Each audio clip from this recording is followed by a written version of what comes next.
How's everybody doing? Hopefully everybody's doing well. Getting ready to get the podcast going. Going to be on for a little bit. Hopefully you guys are doing all right.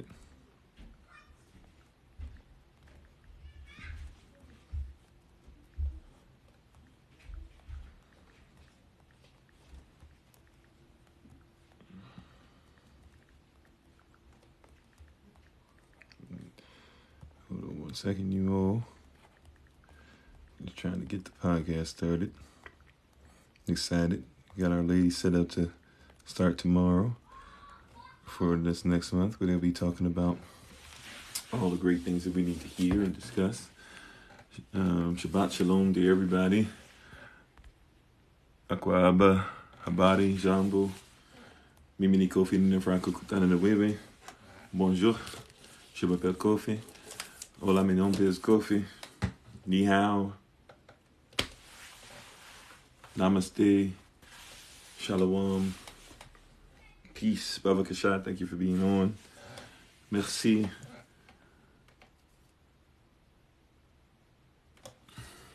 Gracias, etc., etc.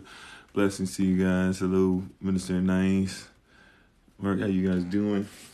Do our little short session for this evening. Before we start, may the words of my mouth and the meditation of my heart be acceptable in Yahweh's sight. He is our strength and our Redeemer. And it is in His name, which is His authority, that we pray, praise, proclaim, project, and protect this message. Amen.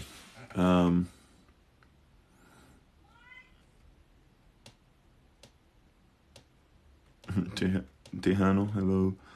Renovative Designs. May Yahweh, may Elohim bless thee and your family abundantly. I want to ask a question for this rising, for this evening. And Shabbat Shalom once again, everybody.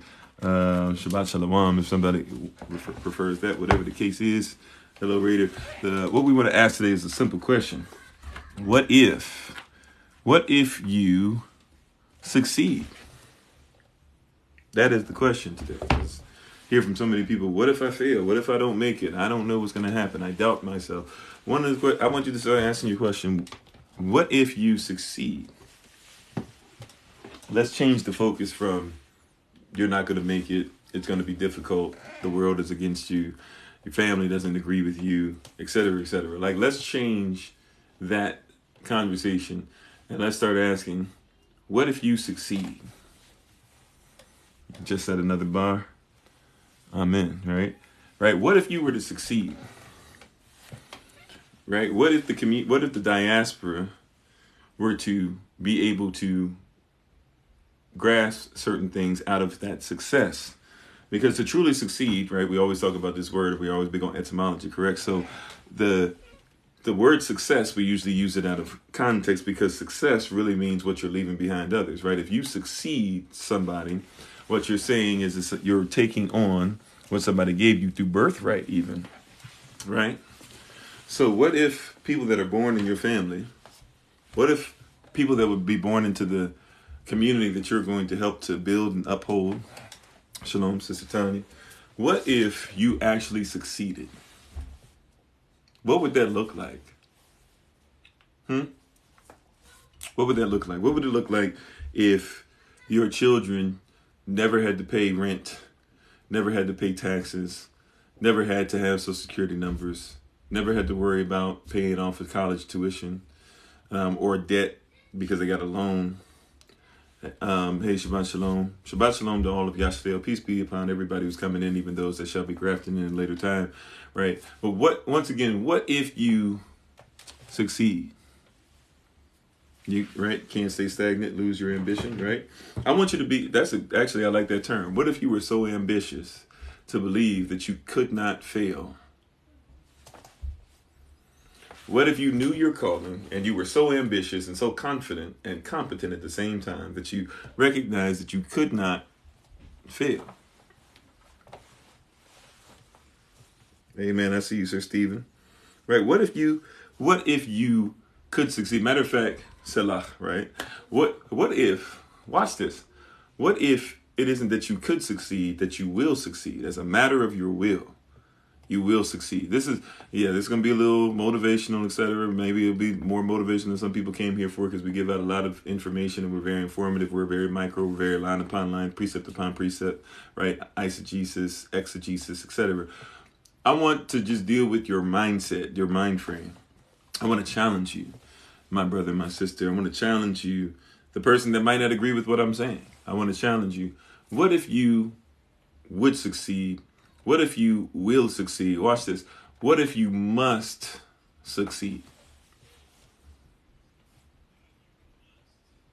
Right? There are children that are depending on you for success, because success means that they're going to succeed you.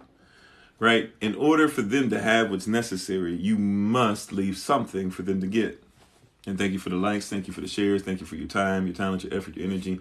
Thank you for the gifts. We appreciate it all. Thank you for anything that's helping us with the algorithm. We do live in the land of the shadow band, and every little thing that you guys do helps us to make sure we get this on-time message to our people, right?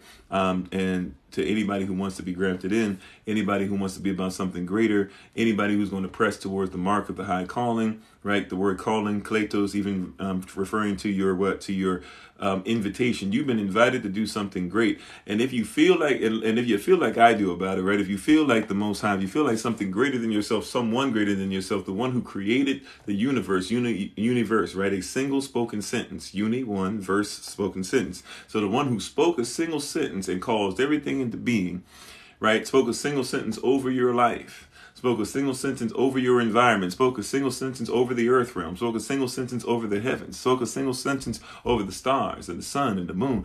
What if he has invited you to something because he knows nobody else can do it except you, and therefore he knows that you must succeed, and so he's placed everything in you, everything around you, and everything, even the opposition, he's going to use it, right, to sharpen you.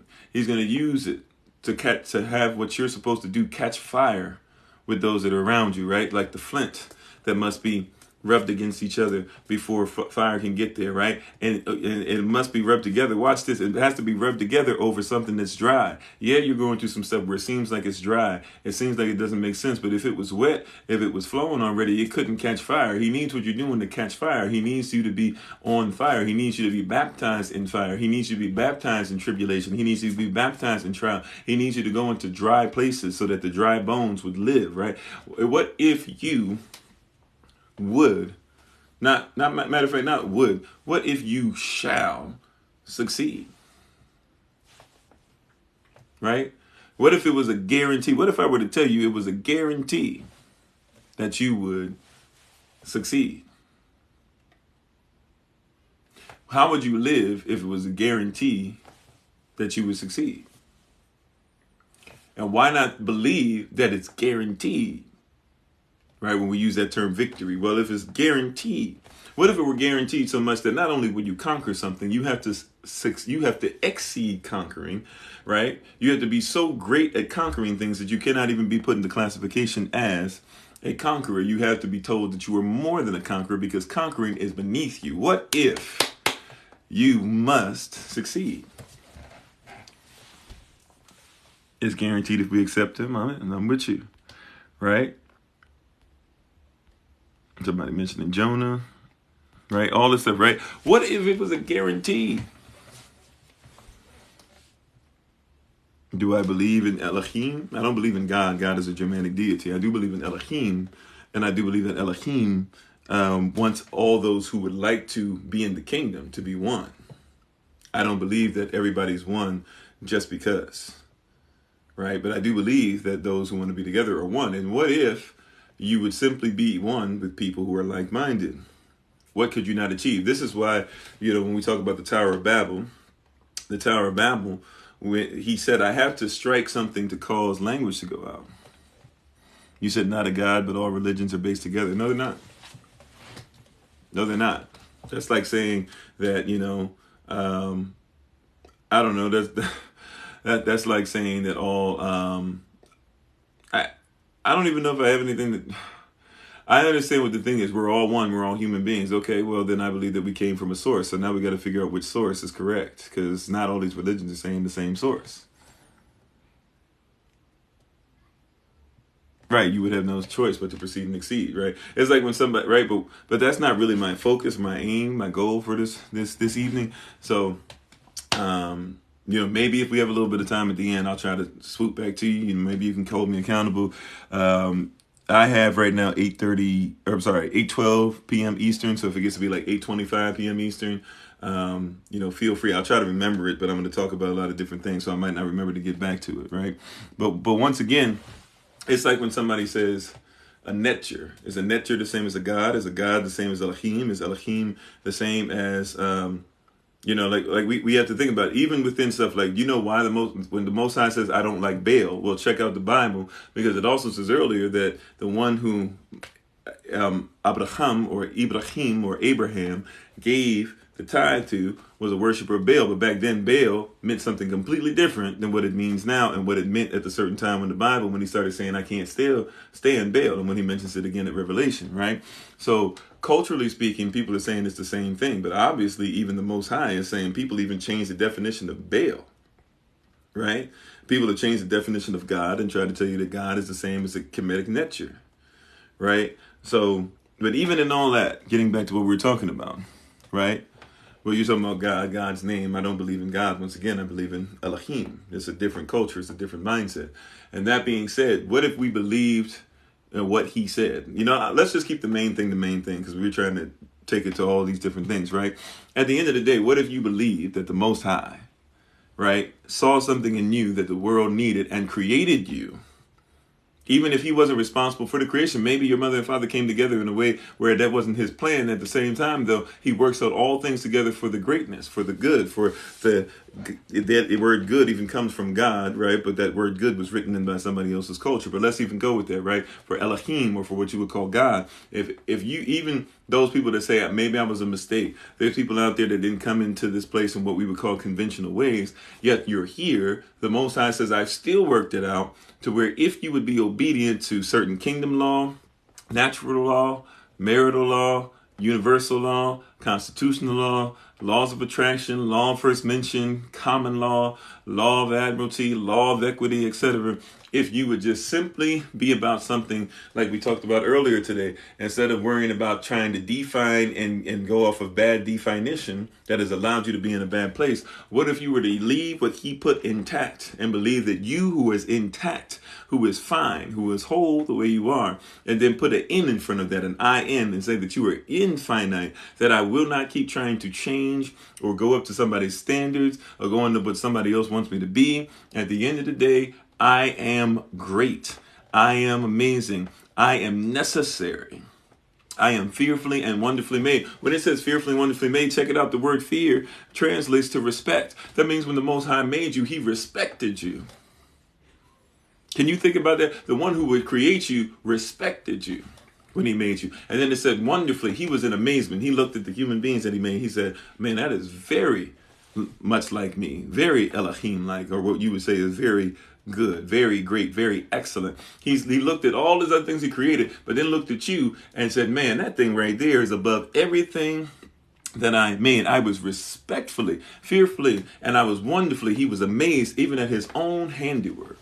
He said, there will never be another Kofi. Man, look at that boy right there. I am amazed. Every time he does what I called him to do, right? Every time he does what I'm calling him to do, right? Even this person on here talking about respect your master. I am the master. I'm the teacher. And if you can't treat people with respect, you're obviously the boy, right? I can't let somebody like you even dream of trying to make me feel like I'm less than, because obviously you're not on my level to speak like that, right?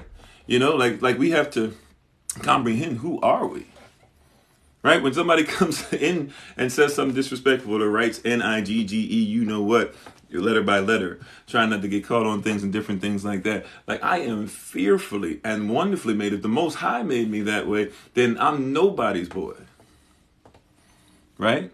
Right? You got to be a disciple to be a master. You got to be a master and still be ready to be discipled, disciplined. Remember we talked about that, right? What is it? The one the one who doesn't know that he doesn't know is a fool. Shun him. The one that knows that he doesn't know is teachable. Teach him. And the one that knows what he knows, he is wise. Follow him. Right? You can't tell me who I am. Murdered and righteous. Oh, what the guy is. I mean, I'm trying to murder anybody, but I'm saying I'm not in a position anymore to allow people to try and down me or down my family. You're not even in an acceptable place to do so. As soon as you do that, you're messing with a king. You're messing with a sovereign. You're messing with somebody who comprehends who he is. Like, I'm the head and not the tail. I'm above and never beneath. I'm the lender and never the borrower. I don't do things. Like, when people look at me and the first thing they do on here, oh, you need to get a job because they know that I can't work in certain fields that they work in and look like I do. Well, you know what? I don't have to job out like you have to because I'm greater than the job. I become unemployable. When you become unemployable, now you become deployable. That's a word right there. We should talk about that sometime. Right? When you become unemployable, you become deployable. A lot of you can't be deployed because you're so stuck on employment. But you're greater than employment. I can't tell you how many years I've struggled with the fact, man, nobody will hire me. They'll only hire me for low, jobs. I've worked minimum wage jobs. I've worked $12 an hour. I don't know outside of the military if I've ever really made, and I'm being honest with y'all, on working a job, I've had 2-3 jobs at a time because I've never had a job that pays me more than 15, 18. I don't know if I've ever made it to the $20 an hour mark. I'm just being honest, right? With the same knowledge that I have, being able to start a school, being able to go to different places, being able to do all this, right? And I couldn't find something that could really make sure that my family is secure and taken care of, right? However, when I said, you know what, maybe it's because I'm so busy trying to be employed that I haven't recognized that I'm unemployable because the Most High doesn't need me to be employable. He needs me to be about different things. Like, I don't have to be employed to make income. I can invest without a job, right?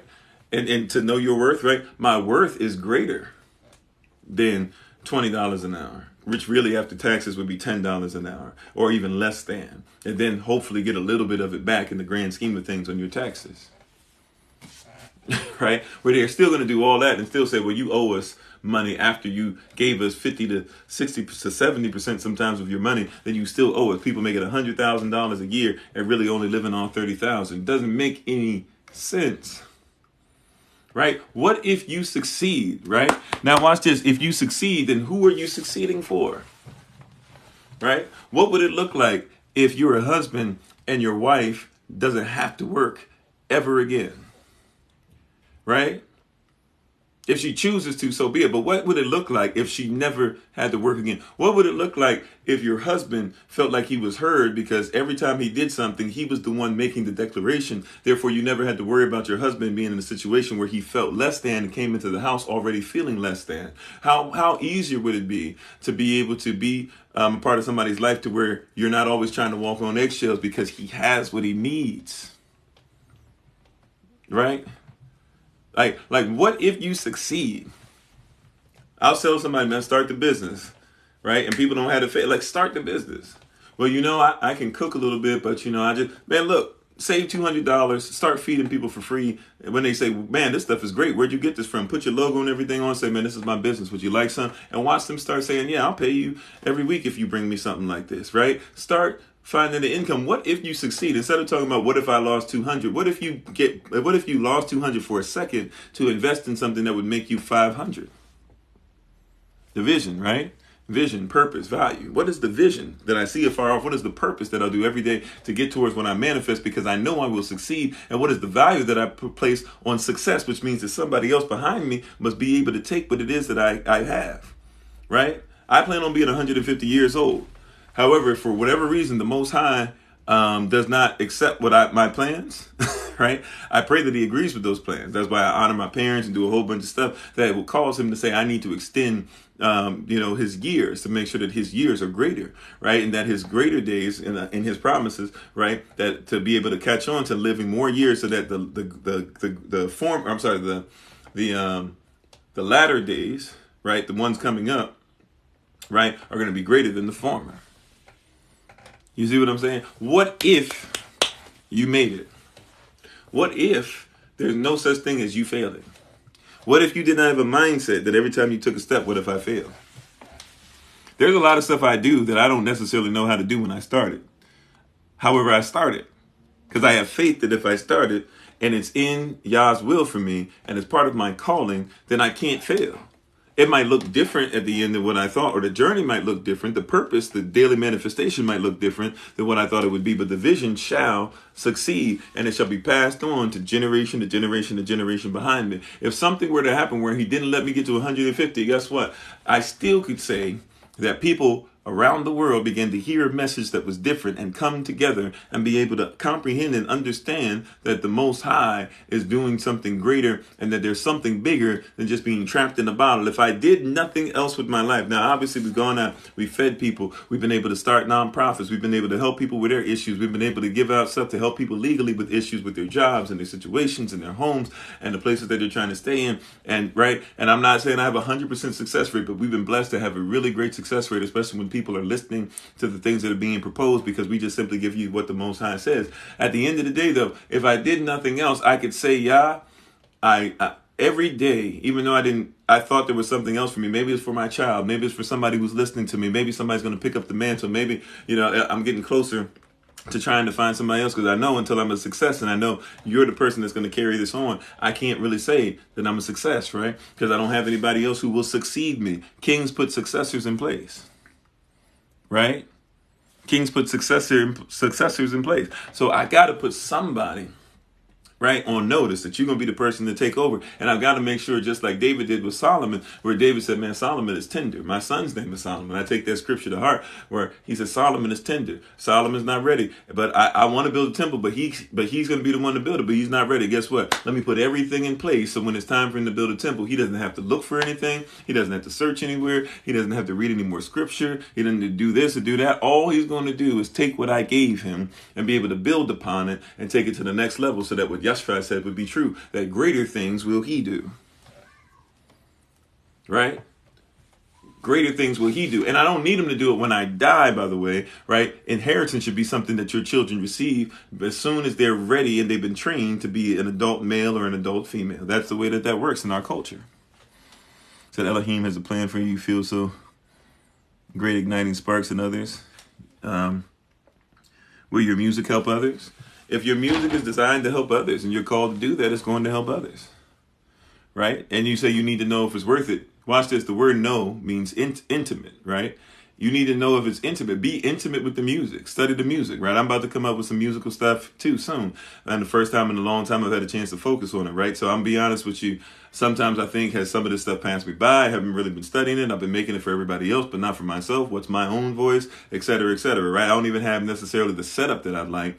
At some point, I'd like to be able to build a studio that like meets my personal needs, so that I can, really do stuff. I can go from instrument to instrument. I can make sure I get my voice box. I can make sure that if I want to do something where it's just me playing all the instruments, but I can make sure that it's all live. And so some of them are, repeating, and hook, over and over again, stuff like that. At the end of the day, though, watch this. Once again, the vision. What is the vision that you see? If the vision is that you're supposed to reach people through music, now comes your purpose. What are you willing to do every day to reach there? And that now depends on how intimate you are with your value. Do you value the music? Do you value the journey, right? Do you value it to where you say, instead of saying, I don't know if it'll happen, what if your response is, it will happen? Right? What if your response is, fine, maybe I don't get 1 million people to watch a video that I make on YouTube, but what if I get 100,000 people? Right? What if I get 100,000 fans off the album? Right? That's a great start. What if I only get 100 people? Will I work the 100 people as if it's 1 million? Right? I'm telling you guys, like, some of you guys have been with me for a while. You can say yes to this and verify this. There for years, right? I'm talking about on social media. I go back before social media, right? But for years on social media, right? Going back to, I guess 2013, 2014-ish is when I really started to get into it heavy. So let me just stay there. 2014, let's just go 2014 to make sure that I'm correct about the year I'm using. Let's say from 2014 from 2014 to like the middle-ish of 2019. I don't know if it was the beginning, middle, or the end of the middle, but until about 2014 to 2019, if I could get 5 people to watch a video, not even be on a live, just if I could get 5 people to watch a video, I was so hyped, right? And actually, if I be honest, 2019, probably 2019. So yeah, probably beginning of 2019 is the first time that I had a video on YouTube, and the thing went up where there were like a million. It ends up, well, now they took it down, but it ended up getting to 1 million views on one video. I was astonished, right? I was amazed. I was grateful. But guess what? I still had to work. I still had to put in the work, because that wasn't the end of it. That was just one video, right? Don't despise the small beginning, though. From 2014, if we just said it there, because we can go all the way back to when I was 6 years old and 4 years old when my mama was training me to start speaking when I was 6. And then I left being a Jehovah's Witness, went through some stuff, became agnostic, went religion to religion, and came back to the Bible, became a Christian, then went from Christianity to becoming, in the kingdom, and then broke off from Christianity and for good, and went to a place where there was a void where I was like, hey, I'm going to just start speaking the word. I'm going to start speaking truth. And I don't know if anybody's going to listen to me, right? I don't know if I'm ever going to be invited to a church to speak again. Haven't been back in the church setting since have I been back in the church? Well, I guess for a funeral, and to play a funeral, and to do a funeral, and to been invited, to support somebody that was family of mine when they lost their mother. Outside of that, I haven't been back in a church setting officially since like the end of 2019, maybe the beginning of 2020, right? And then left it, even I was helping out people behind the scenes, but not stepping foot in anywhere. And then, oh no, I take that back. Okay, we've been invited to do a couple of concerts and stuff, a couple of places, right? But you gotta like be in a position where you say, hey, like my drive, this is my drive, this is my vision. I value my vision. That's what we talk about: vision, purpose, and value, right? Vision means that I see it afar off. Purpose means that I'm gonna do what it takes to get there every day. That's what my purpose is. So whatever that entails, whatever that takes, that's what I'll do. And then value, I value it even when nobody else values it. Even when it's hard for me to value it, I must, as a sheer result of will, I must value it. Right? Sowing and reaping crops, you put in the work. Yeah. You said you feel 100% here. You speak more spiritually than through religion. More on facts other than opinion. Yeah, and we try to make sure that we give context, contextual facts, right? But we have to, and I'm not saying it's a bad thing to ask questions. You should ask questions. And so, I'm telling you, as somebody who's been through a similar journey, I used to be nothing but a musician. Even though I had a lot of word in me, I used to just work as a musician, playing different instruments, and I literally 12, 13 hours a day, all I did was practice music. Like I was in that place where that was always what I did from sun up to sundown, right? I haven't done that for years, so I can't play as many instruments, but still, you give me a couple weeks, you say you need me to play something, outside of a brass instrument, and possibly if you gave me enough time, I could probably still make that work. But anything outside of a brass instrument or wind instrument, I play different woodwind instruments as well. But if you give me something, you say you got 2-3 weeks to be able to learn this, I promise you I'm going to come there, I'm going to tear it up, right? Even though I don't practice, I'm not a practitioner of it anymore. What I'm saying though is like even in that journey and what I was doing, like I had to understand that I had a drive. It was a gift, like, and it wasn't for anybody else. I didn't understand that, right? And it sounds weird because we're supposed to bless the community. We want to get it to people, but the gift crafting part, the getting the craft down, that's the thing that nobody's going to pay attention to. Like other musicians, they paid attention to. Like they watched some things that I've done. They watched me practice. They watched me work on some licks and things like that. They watched me shed and all that, and they go, "Man, that stuff is great." Thank you, Minister Nice. They're like, "Man, that's awesome, man. Look at this." Like I'm type of person. I love me some Corey Henry, but let me like listen to Corey Henry practice. Like I like Tobe and Wigway, but let me hear the process, his mindset on how he got to where he was with the Get Twisted Sundays and stuff like that. I love me some. I love me some Biggie Smalls, but I like his mindset. I love Tupac Shakur, right? But I want to hear how Tupac would literally come there and he had all these lyrics already written. So by the time he would find a beat that met his expectations for his lyrics rather than hearing a beat and then trying to write out the lyrics. He would actually have the lyrics done so that when it came time to the beat, all he was doing something he already knew from the heart. That's why he sounds different than everybody else. Right? He would literally do it 3 times. He already knew how the lyrics were going to fall and everything before he had heard the beat. Then he would record it 3 times. That's why you hear like that passion, and sometimes it sounds like, it's like a thin thing where it's like, not only you hearing this powerful thing coming from the gut, like DMX didn't rap from like a lot of rappers do, where you rap from the chest, you rap from the throat, but he rapped from the pit of the stomach, right? The diaphragm was being worked with Tupac, right? You could hear it in what he's saying, right? I love the way that Humpty Hump said it. He said that Biggie was Miles Davis. He said that Pac was Biggie was Dizzy Gillespie. Pac was Miles Davis, right? And Biggie could go in and just on flow. Like, and Biggie's amazing, don't get it twisted. But he was saying, Biggie had the Dizzy flow. So Biggie could go in there and just spell his name. Bigpoppa. No info for the DEA, right? He literally just spelled his name for half a bar. Right? But his flow was so dynamic, right? So I like that. I can study that. Man, that flow is dynamic. Like, what about that? What kind of flow do I have to where I could literally just spell out something and people would feel it, right? But Pac, he was Miles Davis. Pac was going to come from the gut, right? He sounds different. He not just saying Bigpoppa. Pac comes out and says, and even though you was the black queen, mama. Even though you was a crack fiend, mama.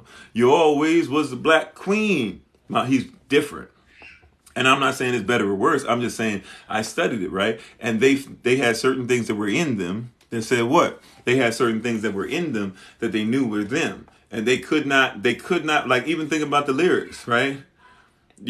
Like, whoever thought that hip hop would make it this far, like, right here, this is to all those going out who called the police on me when I was on the rooftops, when I was selling dope, selling crack, when I was just simply trying to feed my daughter, right? He's telling you the hustle, the grind was even bigger than just making the music. The music was about, I got to make sure the baby's fed, right? Y'all looking at the fact that I'm drinking Cristal and doing this and doing that. He was like, no, like you missed the whole thing. What I was doing, I was trying to make sure the baby girl was fed. I had a vision that was more powerful than just Bigpoppa. That's what you remember me for, but I didn't even get to that part, right?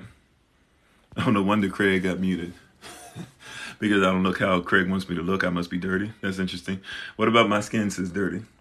Anyways, though, so you know what I'm saying? Like, I don't even see dirt on me. But anyway, sometimes I be feeling like I got dirt on me, but I don't even see the dirt on me, right? I don't see anything in the hair anyways. Once again, but you have to know about who you are, right? You got to be grateful. You got to be grateful for who you are. You got to put in the stuff. Okay, well, I appreciate that, all right? But at the end of the day, you have to what? You have to be in a place to where you say, I will make it. I will grind. I will do what is necessary, no matter what. Right?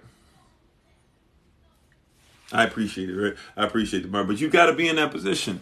What are you willing to do? Once again, the question is not can you succeed? Not it would be nice if I succeed. What if you succeed? What does that look like? And let that be your guide. Let that be your drive. Right? What if you have to make it? What if it's not an option? Right? Take the option off the table. Here's another thing that I like. I know we're past time. I got to make sure that I'm in place so I can make sure that my wife has everything that she needs in place and everything, and that I can watch the baby so that she can teach class tonight. She got to teach on fibroid cysts tonight. I want you to think about this. We're going to leave it here. All right? Last thing. This is the Salah moment, pause and think about it moment until we come back tomorrow in the AM, 8 a.m. Eastern New York time for those that want to join us. And Shabbat Shalom, by the way. It is already Shabbat Shalom, but in case you don't, do so until 12 midnight, well, Shabbat Shalom early to you. Keenan Ivory Wayans. Can I mention two? I know I said one, but there's two that go together, okay? I apologize. Please, led by the Holy Spirit. I promise I'm not trying to lie to you. I'm not going to do the preacher thing. I'm trying to close. All right, here we go. Keenan Ivory Wayans is getting ready to do comedy. He's going to school for engineering. Very highly intelligent gentleman. A lot of people don't know how highly intelligent a lot of these comedians are. I'm going to bring two comedians to your attention. Keenan Ivory Wayans is having a conversation with his father. He's 2.5 years, maybe even 3 years through college, realizes he doesn't want to do this for a living. It's not who he is. And so he basically has made a decision. He's letting his family know because he doesn't want to let his family down, but he's letting he's the oldest. Remember, he's the oldest of all them siblings, all those Wayans that are out there. He's the oldest. And he's like, you know what, Dad, I'm not going to finish school. I want to try and be a comedian. I want to try and be an actor. His father was like, maybe you should finish school first so you have a backup plan. Keenan Ivory Wayans' response was amazing. He says, well, Dad, I feel like if I keep having a plan B, I'll mess up. He says, if I were to fall and I had a mattress to catch me. He says what probably will happen is that if I know the mattress will catch me, I'll easily fall. Right? It's easier for me to fall knowing there's something there to catch me. He said, however, if the mattress is gone and all that's underneath me is concrete, if I start falling backwards, I will do everything in my power to make sure I do not fall. And his father said, all right, if you promise me you'll keep that attitude, he said, do what you need to do. Right? Another example, Steve Harvey. Steve Harvey was once asked on his radio show, this has to be 5, 6, 7, 8 years ago, something long time ago. When I heard this, he was asked, somebody asked him about what's your plan B. He said, I don't have a plan B. He said, I put everything I have into this. I don't know what else is going to happen, right? All the stuff you see, whether you like Steve Harvey or not, we can have a conversation later. But he said, I don't know, right, what plan B is.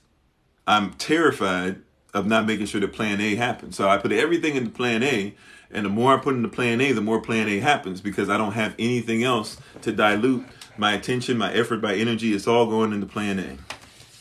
Holy Spirit just brought one more thing to me, one more comedian, Dave Chappelle, right? Dave Chappelle. Some of you might remember this. I forget what the show was called, where they go to it's like the Juilliard of acting or something like that. It might be Juilliard, I don't know, but they have a show that they would do, and this guy brings on famous actors. Dave Chappelle comes on there, and he said that he was going to be the first person in his family to not go to college. Now, I know we usually hear that a lot of black families, he's the first one to go to college, first one to graduate high school. He was going to be the first person in his family to not go to his college. Everybody in there, highly successful, highly made actor studio. Thank you. Yep. And he was going to be the first person to not go to college. Right? How long ago was this? This had to be what? 2003, 2002, 2004, somewhere in there? This is a while ago, right? Anyways, though, he basically goes to his father and he says, I want to be a comedian, right? And he does this young, right? He was out there in D.C. They called him Pilot Boy. He's out in D.C. when he's 13, 14, I think 14 when he first went on stage for the first time, right? But he basically told his father, I'm gonna do comedy. And his father was like, well, maybe you should go to school. Maybe you should get a plan B, right? Finish school like the rest of us. You're smart, you're intelligent, etc., right? Hey, what's up, Hyattsville over there? What's that? I used to know. Is it 2007 something? 2008 something? I can't remember. Anyways, though, but he said to his father, let me make sure we can take our leave. He says to his father, well, Dad, you're a teacher, right? And he said, yeah. Well, no, I'm sorry. Let me go back. His father says, well, you need to do something that'll be successful. 20782. There you go. But he says, you need to do something that's successful, right? And so he says, so he said to his father, being a smart aleck, that depends on your definition of success. And he said, well, what do you mean, son? He said, well, you're a teacher, right? I said, yeah, I'm a teacher. He said, if I could do comedy and just make as much money as you make as a teacher, he says, I would call that success. His father laughed and said, if you keep that attitude, you're going to do well. He said, here's the thing. This is why Dave Chappelle left Comedy Central. He said, here's the thing, though. Name your price now. Right? What if you succeed? Right? You will succeed. Name your price now. If anybody tries to make you go past that price, then make sure that you can get out. And his father was somebody who had a highly successful gig. The people started helping out people that were Zionists. He said, I'm out. And that's one of the reasons why his mother and father ended up eventually breaking up. One of the many reasons, but one of the reasons, because he wasn't able to provide the way he was doing when he had the cushy job. But his father spoke to him, right? And his father, no, I had that backwards. I have it with somebody else. His father actually quit the job because they were helping out people who were supporting apartheid still in South Africa. So he left, right? Years later, Dave Chappelle, who it needs to get away from everything, where's one of the first places he's going to go? He's going to go to South Africa. The same place that his father left, saying, I'm going to do. His father basically sold and showed him an example, told him to name his price. And then the first place he went was somewhere that his father left. He had a succession. He succeeded his father and was able to be blessed in the place that his father went into, because his father told him, you will succeed. Just make sure you name your price. And we'll leave it there. You will succeed. Just make sure you name your price now. Don't worry about, they're going to fire you if you don't do it. Name your price. That's why I become unemployable. My price was, you can't afford me. Because if you think that you can tell me what to do, and it's going to have to dishonor the Most High, dishonor my wife, dishonor my children, dishonor my family, dishonor my community, dishonor, even those who consider themselves to be my enemies, but I still got to help them too.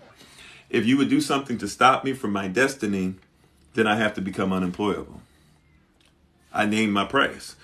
Employment for a job that I toil at, rather than being free to be somebody who is able to live off of the land and make sure that his family's all right, based upon just using my gift and calling, which is what everybody should do. I named my price. The question is not, will you make it? The question is, what if you make it? Who will be blessed? Who will be honored? Who will be different? Who will be changed? Who will go to the next level? Which children will never have to go through what you had to go through? Who will love themselves? Who will love their locks? Who will love their bodies? Who won't have to body shame? Who won't? If they're 200, if you 200 pounds as a woman, you'll still love your body, right? Because you can be healthy at 200 pounds. Don't let them lie to you, right? If you're designed that way, you can be that way, right? If you're designed to be 120, you can be beautiful there. You can be beautiful in between. You can be beautiful and have dark skin. You can be beautiful and have pale skin. You can be don't allow somebody to tell you who you are. Don't allow somebody to tell you can be beautiful and be handicapped. Come on, somebody, right? You can be beautiful and have scarring on you. You can be beautiful and have children already. You can be beautiful and be a virgin. You can be. I'm telling you, you can be beautiful where you are. If you not what if you not what if you fail, not what if you can't make it. What does it look like when you succeed? When you the individual, when who you are, and you're finite in that, and therefore don't change it, which means you will be infinite in your stance. You will be infinitely in a place where you consider yourself to be great because of how you were created, and all you do is just give back to the Creator and all of creation what you created. There's nothing that can stop you from feeling a certain way about yourself when you know who you really are. Straight up. All right. Thank you all for being on. Please, once again, as always, follow my wife, the Honorable Maya, who lives a life that's able to be honored. I appreciate her so much. I love her so much. She's getting ready to teach class. I'm going to try and make sure I'm in position and ready to go so she can do what she needs to do. You can find her by looking up #FindBloom. That's FINDBLOOM. You can also look her up at Bloom and Flourish. That's not A-N-D, but the letter N, Bloom and Flourish. You can find her on TikTok, YouTube, and her website. Yeah, we're thankful and grateful. If you're looking for us on any platforms, even our YouTube channel name, but really you can put this on any platform, is #FindKofi, #FINDKOFI. All right, #FindKofi. We're thankful and grateful for all of these things that you're doing with us. We thank you for grinding. We thank you for becoming better. We thank you for being obedient. And we're going to talk again tomorrow, 8 o'clock a.m. Eastern New York time. Shabbat Shalom to each and every one of you. Remember, this is our year of pursuit where we're pursuing the promises of the Most High. Come January to Passover, we're going to start transitioning into what? Into our year of where we will live and what we have pursued. So #Finish Strong in pursuing the promises of the Most High. We'll check you out later. Oh yeah, don't forget my son's YouTube channel if you'd like to check that out for your children. See him talking on a child's level and see him enjoy life and not have to worry about wild stuff that you entertaining or anything like that. He's at 777, that's 37777 Soloface, SOLOFACE, or you can follow him at #FindSolomon, #FIND_SOLOMON. Appreciate you all. And our prayer, as always, is that you not just hear this message tonight, you do it. Study it first to make sure it makes sense. Then just go do it. Life is not easy. However, life should not be harder than it needs to be. Stop questioning it. Do it. All right. Appreciate you guys. Appreciate you, kings and queens. As always, it's been Pastor Kofi, a.k.a. the Shadow Band One, Pastor of Servants of Christ, where we are always changing lives one mind at a time, by being a voice to the voiceless and speaking the unspoken until I have the great privilege, opportunity, and responsibility of being in front of you all again. Please remember, as always, that you are loved, you are necessary, you are majestic, you are fearfully and wonderfully made, in you, which is all of us working together, will be the reason why people who are in this system no longer have to be of it. Shalom, family. Peace.